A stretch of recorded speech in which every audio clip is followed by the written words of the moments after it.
invited, so call me back. Okay, love you. Bye.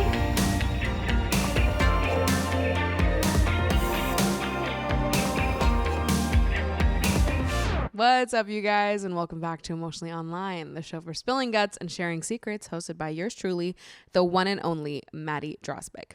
My co-host has just arrived. Her name is Mango the Gooey Girl. We are besties, and we're here to bestie it up and have a little sleepover. Little quality time, just two girls, one of which has conjunctivitis. She's the girl that has conjunctivitis, not me. Mango, she's a conjunctivitis girl. What can she say? Mango had conjunctivitis when I adopted her.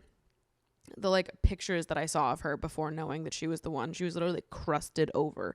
Like, her eyes were not looking good. So she's had conjunctivitis a few times since I've had her. I feel we're very used to it by now.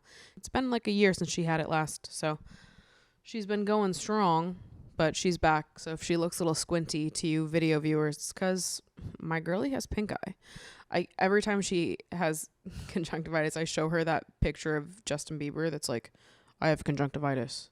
That Instagram post. Do you know what I'm talking about? That was like the worst, most least helpful way to explain that ever.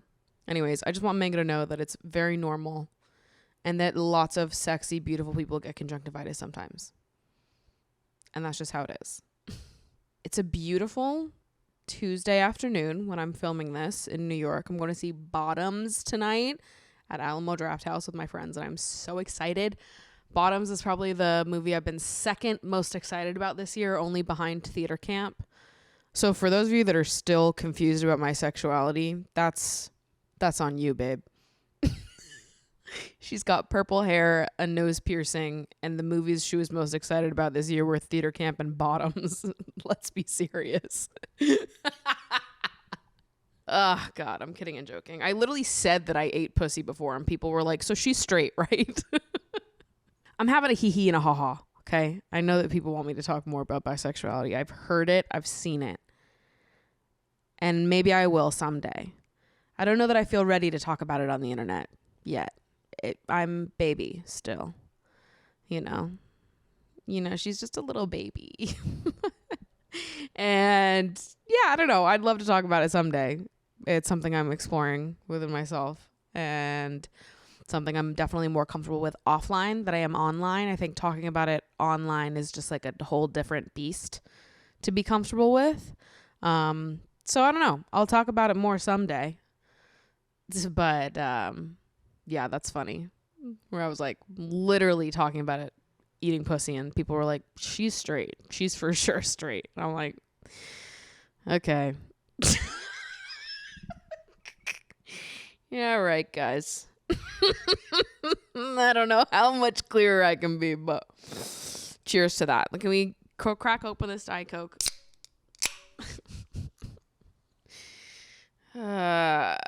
Anyways, I don't know how the beginning of this episode has already looked like this. I also would like to talk about bisexuality, to be fair. I have so much to say. This is not what this episode is about. I don't know how I'm getting into this right now. I also have so much to say about bisexuality, my experience with it, why I don't feel totally comfortable talking about it on the internet. I would love to talk about all of it someday. Today is not that day. And I don't know when that day is going to come. It might be a year. It might be 2 years. It might be a month. I don't know. I do not know these things about myself just yet. I don't know when I'm going to feel comfortable telling you guys about everything. But I hear you. I hear and I see your comments about wanting to know more. The curiosity. I get it. I would be curious too. So hopefully that squashes any of you that still are confused about my sexuality. We're all on the same page now? Cool. We can talk about it at a later date. Amazing. Glad I got that off my chest at the beginning of this episode. I feel like I should record the podcast every Tuesday because Tuesdays are when I do therapy, and I feel like I'm just primed to get into it after therapy. Had a great call with my therapist. It was amazing and wonderful. And you know what? I feel like sometimes I'll have a therapy session and it's not that I learn something new, but you know when you sort of forget something about yourself or you don't even realize that you're doing it, and then your therapist is like, oh, you're doing it again. And I'm like, holy shit, you're right. I was doing it again. Because I think I forget that I'm a people pleaser. a lot, frequently I forget that I'm a people pleaser. And this is all connected to like the part of me that's also a planner and an organizer and a people pleaser. Like these are all interconnected, right? All these aspects of myself. And anyways, I was talking to my therapist, just being like, oh, I'm stressed about this, this is going on. And she was like, you do know that you can say no. Just throwing it out there. You are allowed to say no, and someone else can handle that. You don't have to be everything for everyone. And I'm always like, you know what? And I know that, and I've learned this, and yet I still try to be everything to everyone because it feels so hard to be like, no, I cannot. I am doing too much. I have to say no to this. I have to, say no to this opportunity. I have to say no to helping this person. I have to say no to going out and doing this thing because I have to do something for myself instead. It feels hard to me to disappoint people. It actually feels painful. I cry about disappointing people all the time because it hurts my feelings to know that me saying no and setting a boundary could possibly be hurting someone else's feelings. I understand that that's not my responsibility to hold space for that all the time. And that at some point I just have to put my hands up and say, I can't do everything for every single person, and other people need to figure it out for themselves sometimes. I can't do everything. Okay? People can problem solve for themselves and come up with their own solutions if I can't do whatever I'm being asked of me. It doesn't even have to be that big a stakes a thing. Like if somebody asks me to hang out and I say no, I don't have to feel bad for that. They can go invite someone else, right? They can problem solve in that way. Or it can be bigger things. I don't know. It was a nice reminder today for my therapist to be like, you know what? You are allowed to say no. And you are allowed to just let other people worry about themselves and take care of themselves and figure out their own shit. And you don't have to be everything to everyone. So it was a good therapy call. It was a reminder that I needed. And maybe it was also a reminder that you needed. So this is why I'm sharing it. And it was just overall, it was a good therapy session. I feel excited for the week, for the things that I'm focusing on and working on right now. Right now I'm focusing on like going through all of my routines and things that I'm working on, and just trying to get clear on what I care about the most, what habits and routines I want to prioritize, and just make a better schedule for myself. And something that I think I'm going to incorporate into my week is Passion Project Fridays, baby. The name doesn't quite roll off the tongue, but that was the name that I came up with for it. Passion Project Fridays. And basically, I'm going to dedicate every Friday to working on something or doing some type of activity for myself that serves no monetary purpose and is just solely for fun. So like, for example, I have this idea for a photo series that I want to do, and I've been working on it just like in my notes app in my phone every time I'm like in an Uber or something, and I'm like, ooh, I should brainstorm on what this is and what that is and whatever. And I haven't had time to like really dedicate to it because it's not a priority. Obviously, it's just this concept I have for a photo series that I think would be really fun. Obviously, I could share it out on Instagram, and I probably will once I make it. But it's like I wouldn't make money off it anyways. They're just Instagram posts. But yeah, I just never make time to do fun things like that because I just don't have all the time. I've got 2 screenplay concepts that I kind of want to spend some time writing. I've been talking about how I wanted to do poetry more and get back into writing. So Fridays would be a good day for me to do that. And also other things like finding like a cake recipe online that I'm interested in baking. Friday would be a great day to do that.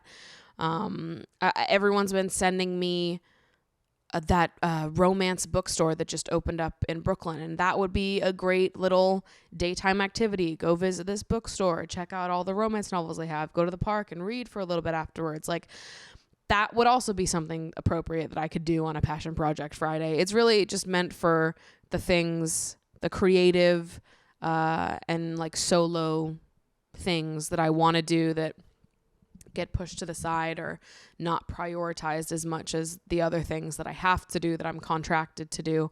the stuff that pays my bills. I want to make time to work on other creative projects as well, just because I think it makes me feel good. It makes me feel happy, and it makes doing creative stuff as a career more sustainable long term, I think, because it can be difficult sometimes to do what you love as a job and keep loving it. And I feel that it's been like a major priority of mine throughout this like time in life, to like make sure I always stay loving what I do and that I always stay connected to my creative self. And I feel that I've worked really hard on that so far. And so I'm just excited to bring this in and see how much better it can be if I'm carving out time every week. Every Friday is dedicated to this. It's baked into my schedule, baked into my routines, so that I always have space for it. And I'm not like looking to squeeze it in somewhere. She has a day, Passion Project Fridays. I think it's going to be big for me. So this Friday, when you're listening, it's my first Passion Project Friday. We're so good. I'm so excited. September 1. It's like a new school year. Passion Project Fridays. And if anyone, it doesn't even have to be a solo thing. If any of my friends that are listening to this, if you ever feel like you need a Passion Project Friday, you let me know. And you can tag along with me and do whatever you need to do while I do whatever I need to do, or you can come enjoy my cake that I'm baking, or, whatever. I just want to support the other creative people in my life. If you need a Passion Project Friday, you let me know, and you can join my Passion Project Friday. So last week, we talked about, randomly in the submissions, I started talking about those people on Instagram and TikTok that make those videos where they're asking people to rate themselves. They take a picture of them and then ask the next person, what would you rate this person? And I think half the time it's supposed to be like a haha gotcha when people rank themselves higher than other people would rank them. I don't know. It's a dumb video concept. I talked about it last week. I hate it. Ranking yourself in general, ranking people in general, I hate. I think it's so stupid. I've discovered another genre of person on the internet that pisses me the fuck off. There's this one little girl that appears on my Instagram Reels page all the time. She's got to be like 11 or 12 years old, maybe 13. And she does like little get ready with me videos for middle school. She just does her, mascara and lip gloss and talks about middle school drama, and it's adorable. I see her videos. I say, oh, so cute. I scroll and I go about my day and my life because that content's not for me, right? But I think it's sweet that it exists. And when it pops up, I say, good for you, okay? Because I was a little girl that made content on the internet once, and I think it's sweet seeing little girls get to be creative and have fun and do their silly little videos, okay? Because I, too, was an 11, 12, 13-year-old making cute little silly videos on the internet once. What pisses me off is that this week I looked in the comment section of one of those sweet little innocent videos, and it was a bunch of adults being like, why are you on here? Delete your account. Get off the app. Why is this baby putting on lip gloss? And it's like, you guys are so fucking annoying. Like, genuinely, you're so annoying. Because what your take is on children having social media accounts is one thing. That's a conversation that adults can have with other adults. But you leaving nasty hate comments on this 11, 12-year-old's posts that she's going to read is just fucking weird and nasty. You're an adult. You're a fucking adult. If you, as an adult, would not want your child to have a social media account or be doing makeup at age 11, 12, fine. That's your own opinion. You do not have to allow your children to do what this child is doing. And we can have a conversation about, should children be allowed on social media? Should kids under the age of 13, this girl might even be 13. I might be making her sound younger than she is. But should kids be allowed to make social media content? This is an ongoing conversation. People have it all the time in terms of like family channels and stuff. And I agree with a lot of it, that there does need to be protections and boundaries in place for kids on social media. In complete agreement. What I don't agree with is adults that are like, let me go fucking hate on this 11, 12-year-old. Go talk to her parents. Go have this conversation with other adults. What do you mean you're in the comment section of an 11, 12-year-old posting cute little makeup videos being like, delete your account? You look like a fucking hater. You are now hurting this 11, 12-year-old girl's feelings, making her feel like shit about herself because you disagree with her parents. Get a grip, you guys. Like, sincerely, get a fucking grip. This 11, 12-year-old is just having fun with fucking lip gloss and mascara. Let her have fun with it. Let her have fun and be a sweetie. You know what? And it is just so funny to me how quickly people lose the plot. And it's like, you can be so anti-social media or anti-young people being on social media because of how it impacts their self-esteem. And then in your pursuit of being anti that, you're leaving hate comments on a 12-year-old girl's post. Get a grip. Get a fucking grip. The content isn't for you. Keep scrolling. I don't know. I just remember when I was a kid, when I was 11, 12, 13 years old, posting videos on the internet. I'm so grateful that only other 11, 12, 13-year-olds interacted with my content. It would have been so fucking irritating to me if I was just a little kid trying to have fun and there was adults being like, delete your account. Why the fuck are you here? And it's like, I hear it. I do. As an adult that also thinks that there should be restrictions put in place for children on the internet. But why are you telling this to a child? This is my beef. It's like, I get it. And I agree with you for a lot of it. I'm not even saying I disagree. I'm disagreeing with how you're going about talking about it. Why the fuck are you posting on an 11, 12-year-old girl's page? Let her have fun. Do not involve her in this. We can have a conversation about children having social media accounts and all this shit, whatever, without being a fucking weirdo hater in the comments of a 12-year-old girl's post. Like, ugh, pisses me off. Just let her have fun and let other 11, 12-year-olds comment on the posts and have a good time being 11, 12-year-olds together. Like, I think children should have a separate internet. I do. Because adults are weird. You guys are the weird ones. You guys are the fucking weirdos. You make it weird all the fucking time. Let kids be kids and have fun with other kids. Oh, God. I can't deal with people thinking they are the good guys while actively being the bad guys. It's like, it sends me because these people they get on their high horse being like, yeah, I'm going to comment on this 12-year-old girl's post telling her she needs to get off the internet and I'm going to feel good about it because kids shouldn't be on the internet. And it's like, you've lost the plot. You've sincerely lost the plot. You can hold that opinion without bullying a 12-year-old. And you're a weirdo for that. Sincerely. Seek help. Oh, and you know what? While I'm at it, another group of people on the internet that I can't fucking stand are course creators. People that hop up on the internet and they're like, I made a course to teach you how to get followers and make money on the internet. And the whole course is essentially make a course. In the course, they tell you, would you like to know how to make money? Make a course. And it's like, do you people even know what you're talking about? Do you people even have the expertise to be able to share anything with anybody about growth and starting a business on the internet? Or are you just scammers? Or are you just straight up scammers who are like, I made a course teaching you how to get money. And then the course is just like, step 1, create a course. And it's just a big circle. It's a big circle jerk of course creators being like, I'm so smart and I make so much money. Would you like to know the secret? And the secret is just make a fucking course. The only reason they have money is because they've convinced you to buy the course. They don't actually know anything or have any type of skill set for building a business online other than the fact that they got you to buy this course. They said, actually, I've got nothing valuable to tell you. I just think you should sell a course. You guys suck to me.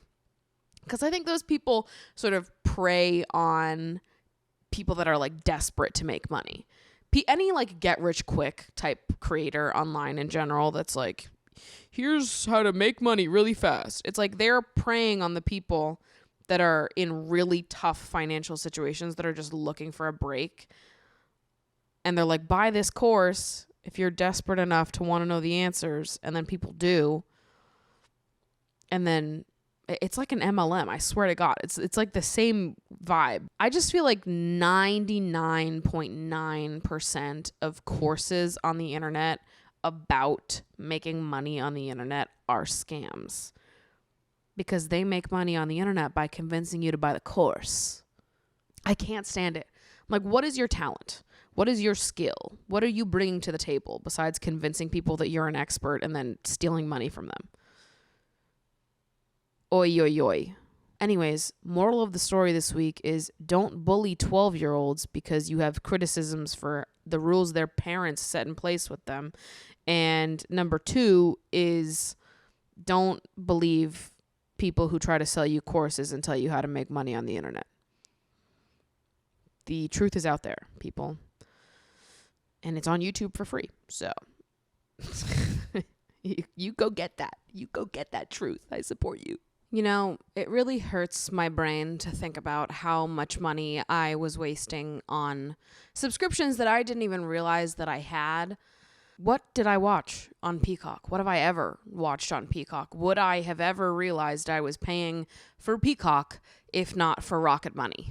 Rocket Money is a personal finance app that finds and cancels your unwanted subscriptions, monitors your spending, and helps you lower your bills all in one place. I'm a little bit of a finance nerd. People don't know this about me, but I watch a lot of finance YouTubers. I find money very fascinating. It's honestly partially why I refuse to take on a manager or anyone to help me with my work, because I kind of like managing the business and finance side of it myself. So since I'm doing all of it myself, I really need a service that allows me to be fully in the know of where my finances are going, what I'm spending the most money on, where I can cut back, and just give me a full bird's eye view of my financial situation. So Rocket Money has ended up being my go-to place for keeping an eye on my spending, creating budgets for myself, keeping track of subscriptions, and getting rid of them when they're not things that I use often. With Rocket Money, you can easily cancel the subscriptions you don't want with just the press of a button. No more long hold times or annoying emails with customer service. Rocket Money does all of the work for you. But really, my favorite part of Rocket Money is being able to monitor all of my expenses in one place, set custom budgets, and also they send you notifications when you're past your spending limit, or also they'll send me notifications to be like, you spent blah, blah, blah percent less this week than you did last week. So it gives me like a little encouragement, like, okay, I'm doing good. We're on the right path. Stop wasting your money on things you don't use. Cancel your unwanted subscriptions and manage your money the easy way by going to rocketmoney.com/emotional. That's rocketmoney.com/emotional to take control of your finances today. So without further ado, let's get into some audience submissions. If you don't know, there is a box for audience submissions. I go through it every week, pick the ones that I resonate the most with. You can submit requests for advice, stories about any drama that's going on in your life. You want perspective. Am I the asshole? Any topic of conversation that you'd like to bring to the sleepover, you can submit it in that box. And if I have something to say, I will select it and we will talk about it. So let's get into it. Hi, Maddie. I love your content so much and so appreciate your vulnerability for all of us sensitive girlies. Like you, I've been trying to be more intentional about dating recently, and so I have been having more deep conversations about what I'm looking for in a relationship when I go on dates.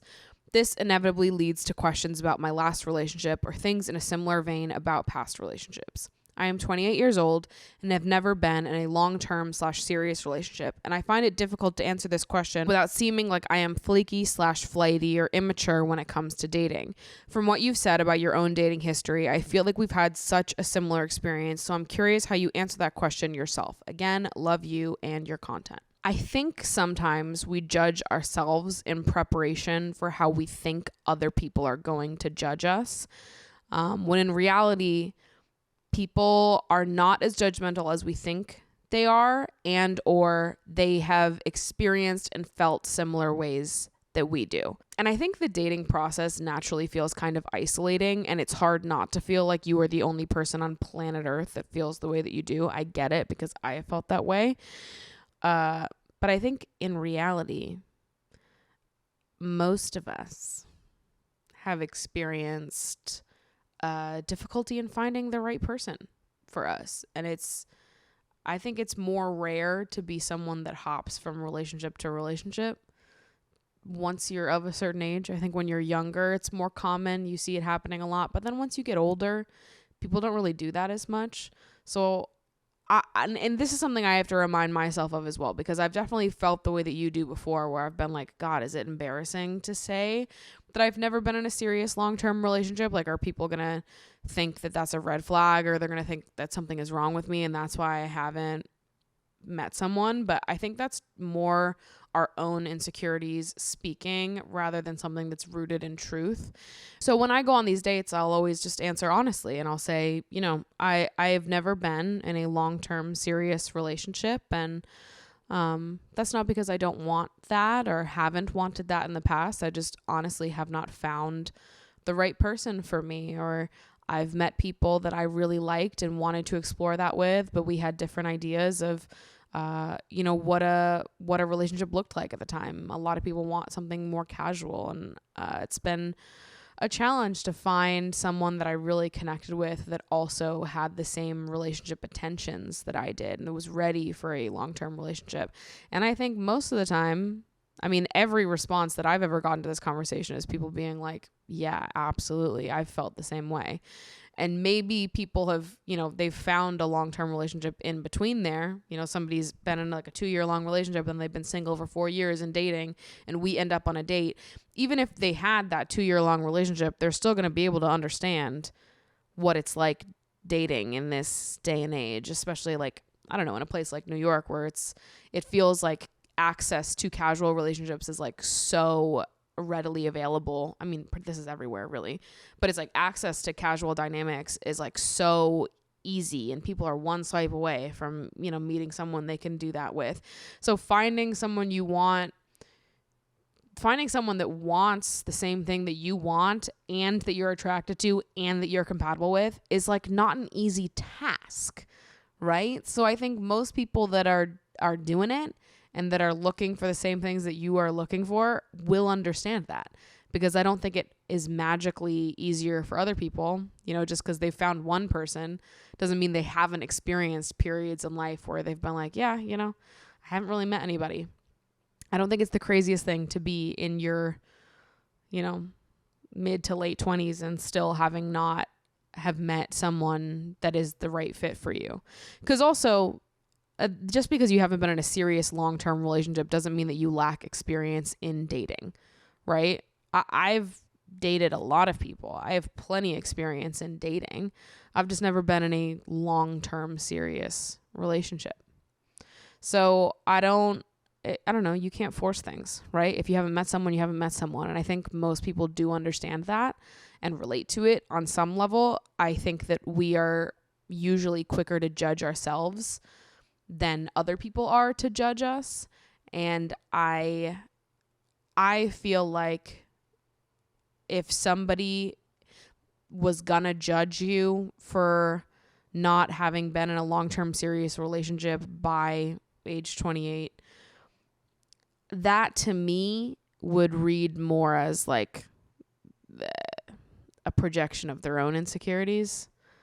I don't think that we view relationships in the same way that this person views relationships, because from where I sit, anybody that's going to judge someone for that would be the same type of person that would get into a relationship just to say they've gotten into a relationship. If they reached age 28, if they were in their late 20s and were like not in a relationship, they would be the type of person to just jump into one just to say they did it, which is clearly not the person that you or I are.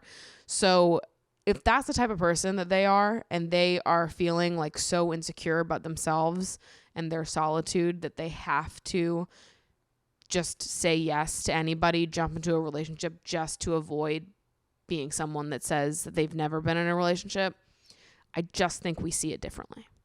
So I don't think that I need to take feedback from those type of people because I don't value their opinion.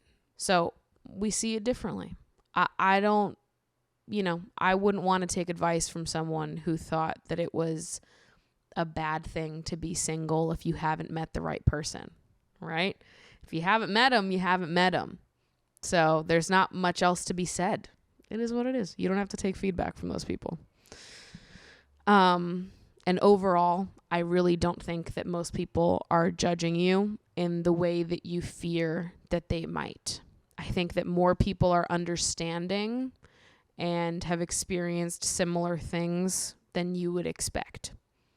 Unfortunately, a lot of us have felt this way and are in the same boat and have had a hard time finding the right people for us. So I don't think it's as uncommon as you think it is. And I think a lot of people in the dating pool that you will go on dates with will be able to relate on some level. Hi, Maddie. I really loved your recent episode about flirty friendships, and I was wondering if you've ever experienced remaining friends with someone you've had a fling with, or if you have any advice regarding my situation. I recently had a fling with my older brother's friend. Let's call him Ken. We met going to a festival along with my brother and really connected emotionally and physically. It was a magical weekend, but now that we're back in real life, Ken feels conflicted about seeing me again romantically. He's a bit older than me, which doesn't bother me, but it is an issue for him. He's also concerned because I'm his close friend's little sister. He doesn't want to jeopardize his relationship with my brother, and after a lot of back and forth, some hanging out, and some serious mixed signals from him, we decided to just remain friends and hung out platonically for the first time the other night. It was weird and confusing for me. I'm so used to flirting with Ken and complimenting him, and I was really in my head trying to avoid that so he wouldn't think that I'm disrespecting his boundaries. I think it felt awkward for him too. I left that night feeling dejected and worried. I do still have a crush on Ken, but aside from that, I really like him as a human and want him in my life, but I'm afraid that we've screwed up our chances at becoming friends because we started off romantically. Have you ever experienced anything like this? Not being able to date someone you want, so just choosing to remain friends instead. Is it worth trying to keep this going, or should I just cut my losses and move on? I mean, I think this depends like person to person and situation to situation. I'm friends with people I used to date. I'm friends with people that we've expressed interest in each other. I'm friends with people I used to hook up with. I don't know. To me, I'm a very simple girl, right? If we can communicate and get through the middle area together, then we can be friends. If I am able to have a very open, communicative, caring relationship with someone, I can be friends with them in a heartbeat. And it's not going to be an issue for me. As long as we have that, right? As long as we have the communication and the care, I can be friends and I can, readjust to a friendship rather than something romantic or sexual or whatever. But I've dated and hooked up with a lot of people that there was no world where we could have been friends afterwards.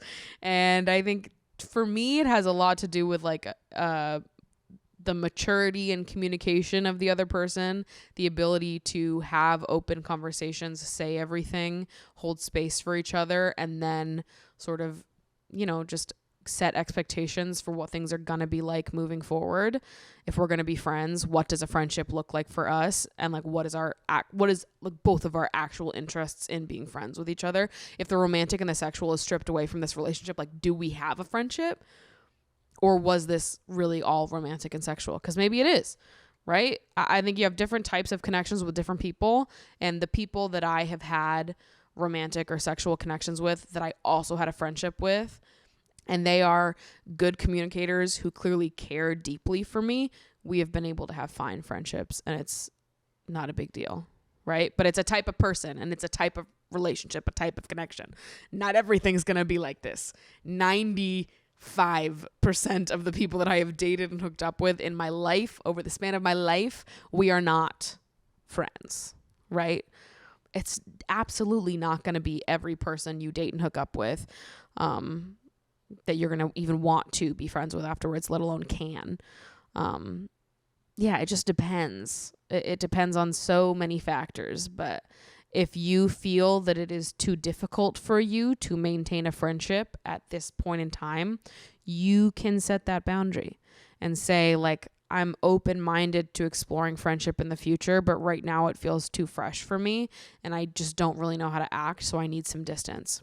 That's fine, right? If you don't want to totally close the door, or if you would rather just be like, you know what, I actually don't think that I see friendship in the cards for us. I think we have a romantic connection and a sexual connection, but like, what do we actually have in common as friends? I think it's an easier transition when you start as friends and then something happens and you go back to being friends. Or it's just easier when like friendship is sort of the primary thing that has existed in this dynamic. I think when it goes from like romantic and sexual and then you're developing a friendship afterwards, it can feel a little weird. And maybe you discover that there isn't really a friend connection outside of the romantic, and you were hopeful that there would be a friend connection once everything was shut down, but like maybe there isn't, and that's fine too. But I think you can absolutely be friends with people that you used to date, used to go out with, used to hook up with.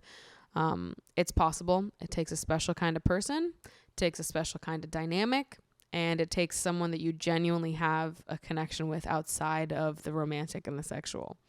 And maybe you find out you don't have that.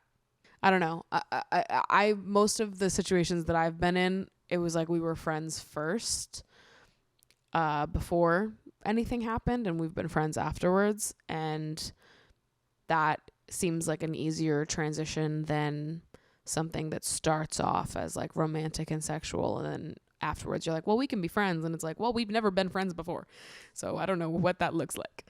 And maybe you'll be able to discover what friendship looks like, and maybe you'll discover that friendship isn't in the cards for you guys. Either way, that's totally fine. I think you just have to give yourself grace in the in-between period when you're figuring it out, because it is a little weird at first.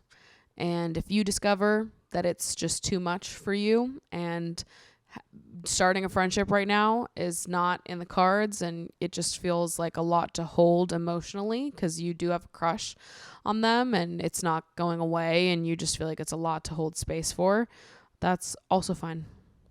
So Godspeed and good luck to you. Hi, Maddie. My best friend just got her first boyfriend, and I'm kind of struggling with the fact that I'm not number one in her life anymore. She doesn't confide in me like she used to unless it's an issue surrounding her partner, and I feel like I'm not being the supportive, enthusiastic best friend she needs me to be in return. I'm young and have absolutely no dating experience, so I feel like my advice is lacking, and I'm scared that her boyfriend won't like me and it'll tear apart our friendship. How can I be a more supportive bestie when we both seem to be on such different paths? Number one, I think the first thing I want to say here is that I don't think that the best friend and the boyfriend ever compete. And maybe that's a hot take to some people, but someone that I'm pursuing as a partner is not competing with my best friend for like importance in my life. It takes a village, people. Okay? You need different people for different things. Your partner cannot be your everything, cannot fulfill every role. The same way your best friend cannot be everything, cannot fulfill every role. We have a ton of people in our lives that fulfill different roles, that give us different things, and that's how it should be. It takes a goddamn village. All right? My best friend is so important to me. Nothing in this world could replace her or change the way I feel about her. She is so important. She is my fucking bestie. We went through girlhood together. We are together till the end. Okay, ride or die. A partner is never going to be able to replace the position that she holds in my life, is never going to be able to replicate the things I get from our friendship. It's just a totally different thing. They're not competing with each other. They're fulfilling two totally different slots in my life, right? My partner gives me things that my best friend can't give me, and my best friend gives me things that a partner can't give me. And it is just two totally different roles. I hate the idea that a boyfriend and a best friend are competing for something, because in my brain, it's just, that's not how it is. You know, like my best friend is my number fucking one. The same way that when I have a partner, they will be my number fucking one. And y'all are teammates. Just want to make it totally clear. Y'all are fucking teammates. You are not competing for a number one spot here. You're both in the number one spot. And you better just, nobody's competing for anything. So you better get along, because that's number one and number one right there. Okay. You're sharing a bunk. So get cozy. And yeah, I don't believe that the best friend and the partner should have to compete in any way. I think that they're fulfilling totally different roles. They're in different. It's just different. It doesn't need to be a competition. I think it's unhelpful to view it that way. If you feel like your best friend has entered a relationship and has started prioritizing your friendship less and less, that's something you can have a conversation about, right? I've had that conversation with friends before, and it's been a wonderful way to open up and to get closer with those friends, right? Like to tell your friend, I love you so much and I value our friendship so much, and I just miss you. And I feel like I haven't seen you as much, and I get that you're in this new relationship and that's so exciting and I'm so happy for you, but I also just miss my friend. And to be vulnerable and open up that conversation, in my experience, it's only led to closer and deeper friendships.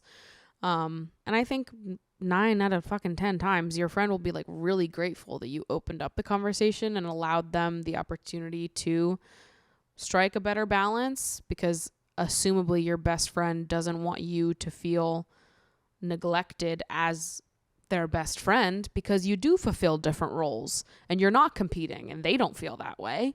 So why would they want you to feel less? I don't know. Not everyone operates this way. I know. Don't I fucking know it? But this is how I see friendship, and that's just how I think it should be. So I personally think it's always good to open up a conversation about those things and lead with love and care in your heart and just be honest. And I think the other part of this about you being young and having no dating experience and feeling like your advice is lacking, number one is that I feel like a lot of times when you're confiding in a friend in something, they're probably not even necessarily looking for a solution or advice, right? People a lot of times just want to talk to get something off their chest and like sit in it and have someone to sit in it with them. When I am opening up to my friends about something I'm going through, I'm not telling them because I assume they'll have a solution for me. I'm telling them because I want someone to sit in it with me and listen and just be able to have someone that is sitting and trying to understand me and showing me softness and gentleness and care in a time where I'm confused or feeling conflicted or whatever's going on. I'm not looking for solutions. I'm just looking for someone to sit with me and be a friend and, just be there, be present. It's not always about what you say.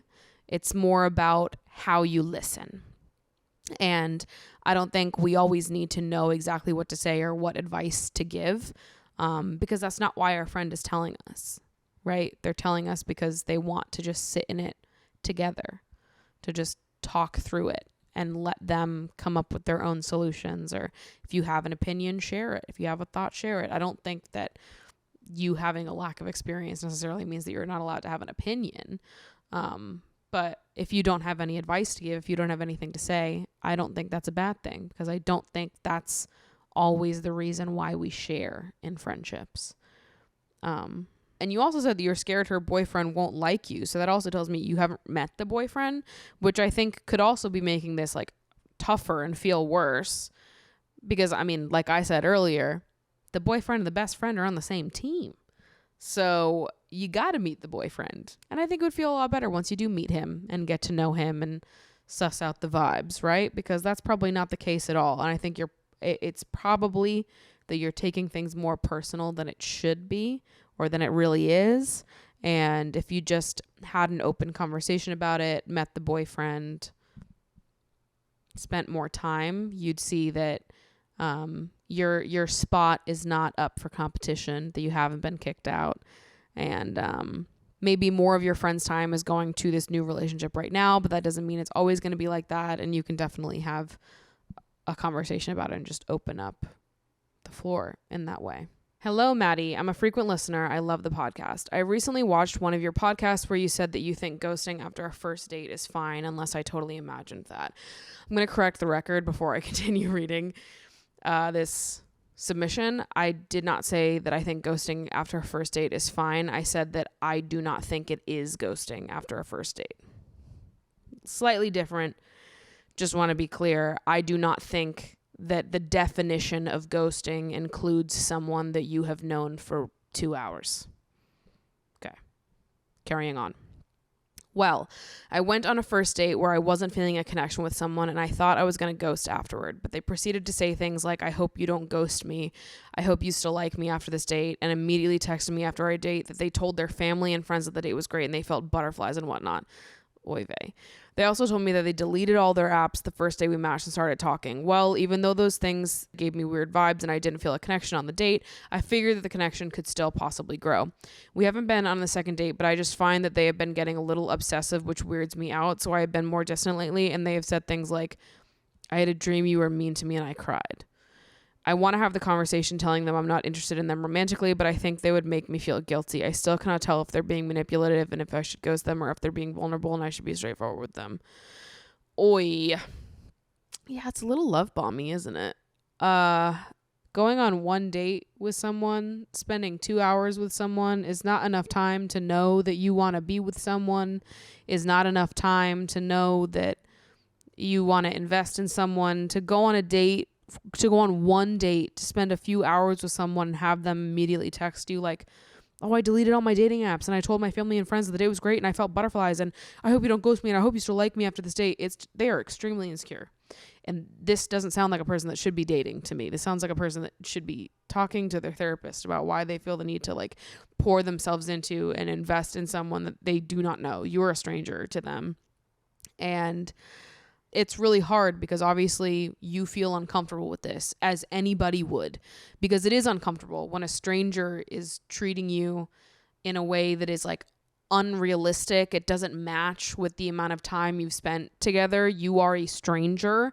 And on top of that, you don't feel a connection. And this is just like really fast, really intense. It went from 0 to 100 and you weren't even sure that you wanted to get in the car and start driving. So I totally get why you're feeling a little stressed out and overwhelmed, and why you feel like you don't know what to do. And I also understand why you feel sort of stressed out to even have the conversation that you're not interested, because they would make you feel guilty. I get it. Here's what I would do. You don't have to do what I do, but this is what I would do. You can take this as you wish. I think not texting someone after a first date, if you're not feeling it, is fine. I don't consider that ghosting. But if this person then texts you and asks you out on a date and starts having a conversation with you over text again, I would never leave someone on like red. If we're after a first date and neither of us text each other and we never speak again, cool. That doesn't count as ghosting. If I go on a first date with someone and they text me saying, hey, I want to go on another date, does this day work? I'm never going to be like, never respond to that person ever again. My response is always the same though. It's, hey, I had a lovely time on our date, but I am not feeling a romantic connection here. So I don't think we should go out again, but I really hope you find what you're looking for. Boom. Move on with my life. I always think it's better to like say something if they're asking you out. If it's like a mutual, we don't text each other after the first date, that's cool. I don't think there needs to be a big like, I'm not interested conversation. But if they're asking you out and you don't want to go, I think you should tell them no. Just be clear and be straightforward. This person is a stranger to you. You are not responsible for their emotions or how they're processing this. So all you can do is tell them that you're just not really feeling a connection, but you hope that they find what they're looking for and move on. And if they have some type of reaction to that, you don't need to be responsible for it, right? So if they're gonna be angry at you or try to make you feel guilty, this is a stranger and you can block their phone number, right? Be honest and straightforward, show up as our best self and just try to be as kind as possible. And if someone else has like a weird guilt trippy reaction to it, this person is a stranger and you can block them because you don't owe them anything. You were kind, you were straightforward, you were honest. If they want to make you feel bad for that, the stranger that they've known for 2 hours total, that's on them. Right? Like it shouldn't be this big a deal after knowing someone for such a short amount of time. And if it is, that's not your burden to carry. All you can do is be kind, be nice, show up as yourself, be honest, and how someone reacts to that is none of your fucking business. So we can hope that they respond positively and they're just like, no worries, thanks for letting me know. But if they respond negatively and they want to dump on you or make you feel guilty or make you feel bad for not being interested, we are allowed to disengage and just block their number and be like, I don't know this person. So I've done what I need to do to feel good about myself. I've been straightforward and honest. I've told this stranger no. And if this stranger cannot take no, then I will just block their number. We can't do everything for everyone. Full circle moment we're having here, isn't it? You can't save everyone. You can't make everyone feel good. If you don't feel it, you don't feel it. You can't force yourself to feel it. And it's also not your responsibility to help this stranger process how they feel about being rejected.